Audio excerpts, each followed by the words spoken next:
Hi everyone, welcome to our YouthLink Scotland online youth work platforms webinar series. We're absolutely delighted today to be joined by Eve Tunstall from the Citadel Youth Centre, who's going to talk with us about how they use WhatsApp and House Party within their youth work.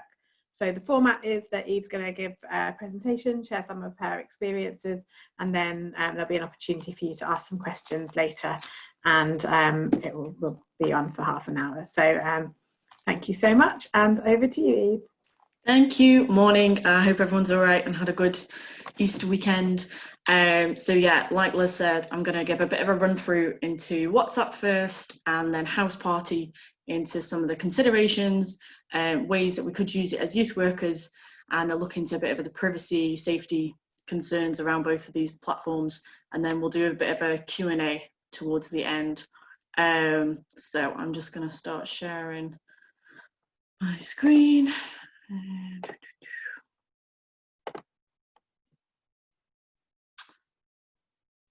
So I hope everyone, I'm just going to keep it like this instead of doing presentation mode. I hope everyone can see this okay. So yeah, I'll start with WhatsApp because that's the main kind of one that we've been using at the Citadel to kind of connect with young people and use it for one-to-one sessions and group work. So WhatsApp is a free messaging app available on your phone, and it's also available on desktop for group chats, individual chats, audio calls and video calls. The app itself is owned by Facebook, so that's also something to take into consideration of how maybe data is shared as well. And this is just a bit of an overview from NetAware of what most kids kind of use it for, is to connect, and kind of experts view the risks as kind of medium for most of these things around bullying, drink, drugs and crime, suicide and self-harm, violence and sexual risks. So as youth workers, we mainly kind of use WhatsApp from the Citadel perspective, and I'm presuming quite a lot of other people at this moment around to use it for broadcast lists, one-to-one sessions, group chats, video calls and audio recordings. Video calls are only up to 4 people, so it's only useful in certain settings, not necessarily kind of larger groups. So I'll just kind of go through a few of the key features for WhatsApp. So starting a group and kind of list and a chat, you'll see it just in this kind of box here. So you can start a new group here and a new chat on this icon here.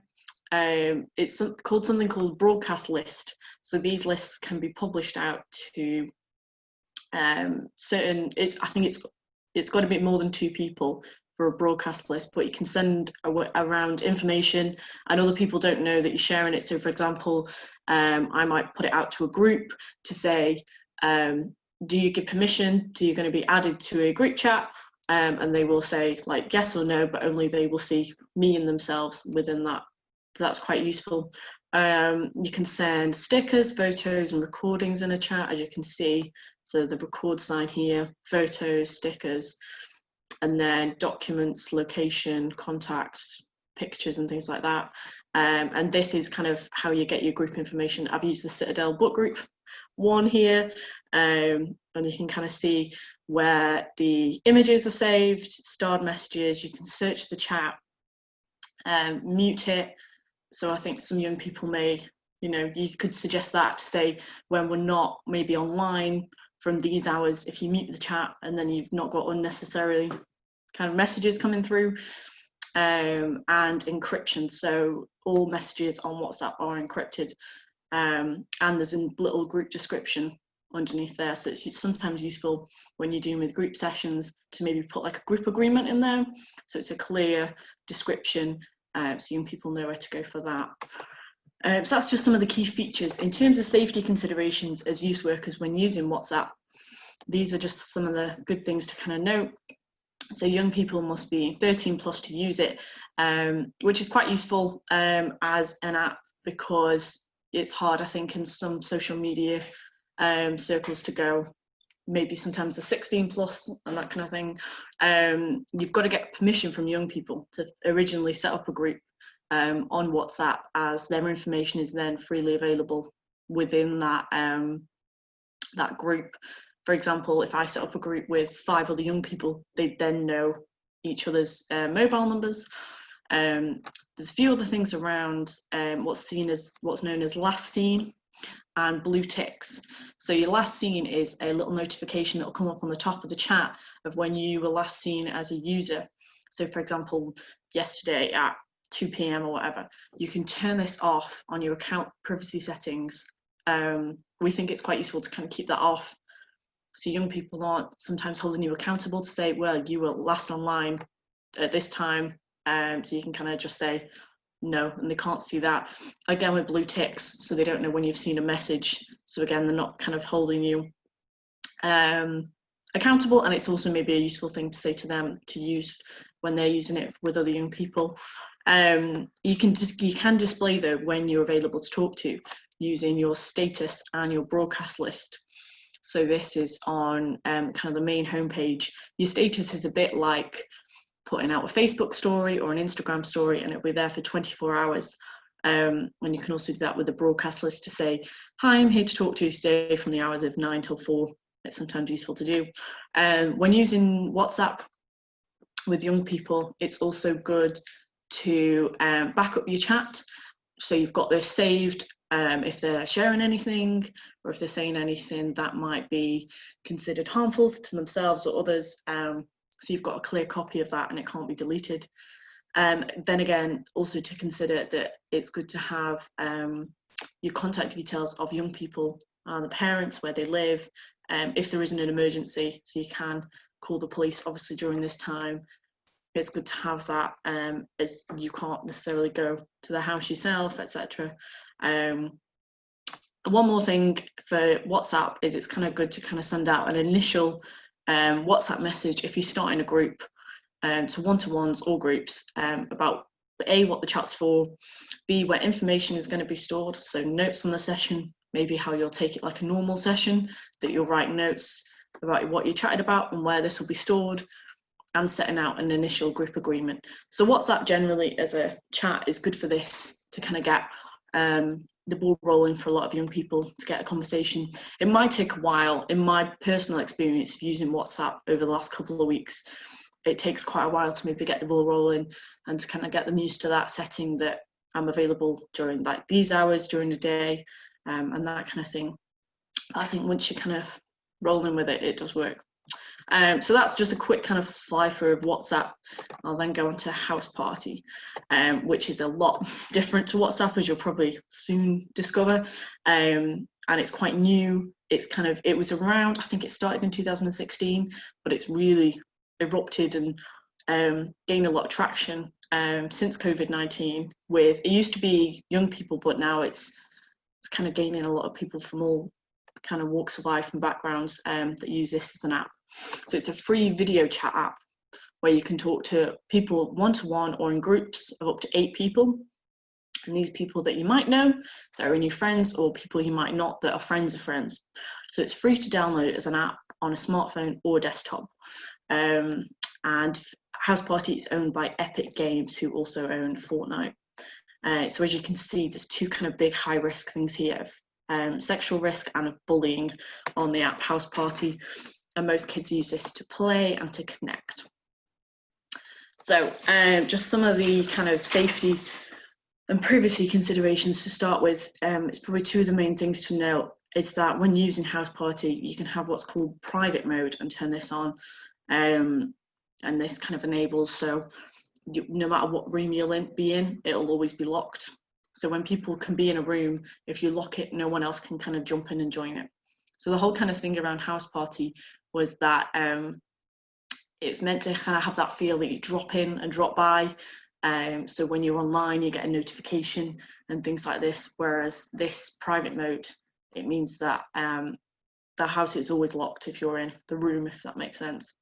And again, if you turn off your enable location, a bit like, I don't know if you know about Snap Maps, how your friends can see where you are. It's the same feature with this. So if you turn that off, and it's a good thing to maybe share this with young people to say, consider this as a setting and a feature. So just some of the key kind of features of House Party. This is kind of like I'll just show you this. the three kind of main parts of House Party.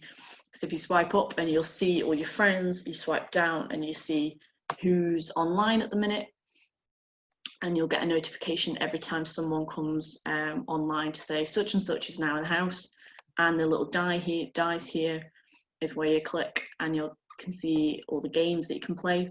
That's what's been quite popular with this app, is that it's not just a video app, it's also, you know, you're playing games with it.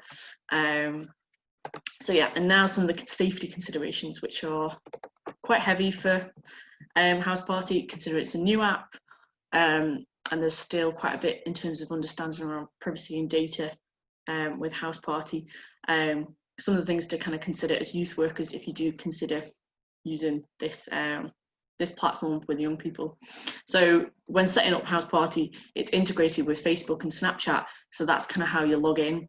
That's not the only main way you can do it. You can also do it as a simple login with, you know, an email address and your contact details, but they will continue to ask your permission to access your contacts from Facebook and from Snapchat. So that's kind of how they do it. The issue and the concern with young people is that when they're maybe using this app, it doesn't necessarily share so much information with others, but if they begin chatting with people they don't know or begin friendships, they'll kind of move these onto Facebook or Snapchat, where more information can be accessed and shared. So users again must be 13 years old, and again, House Party, they'll continue to ask for your permission to access your contacts from Facebook or Snapchat. So when using House Party, like I said, every time you go in the house, your friends get a notification, but it's what's known as sneaking around the house. These are phrases that I was not aware of. And this is basically where you stop, kind of turn off your notification, so you can kind of sneak into the house without friends knowing, and that kind of turns off the notification. And again, you can go into what's known as ghost mode, so completely anonymous, and you can enter other people's chats, if that makes sense. So for example, I could turn up in a group chat, but no one would know it was me, and no one would know you know, who's friend or who knew who in that kind of situation. So already there's kind of alarm bells ringing for using this with young people. But like I said, there's always that way of locking the room so no one else can come in. Screen recordings, however, can be taken of private video chats without participants knowing at the time. So there's a lot of scope for kind of inappropriate behaviour and things going on there that participants might not even know about or consider that this information is being collected and shared. So like I said, there's games on House Party that are quite useful, that young people kind of enjoy using, and there's also known as a face mail. So this is a short video message that you can send to friends who aren't online on the app, which is quite a useful thing. It's quite a nice way to connect. So if they're not online, you can kind of send that off. Two last things also, Facebook, unlike WhatsApp, is not encrypted, so that not only that your chats could be intercepted by third parties, but all the content is available to Epic on its service. And Epic Games also have the right to any content that you generate on House Party. So if you discuss like some brand new business idea, they have the rights to that completely.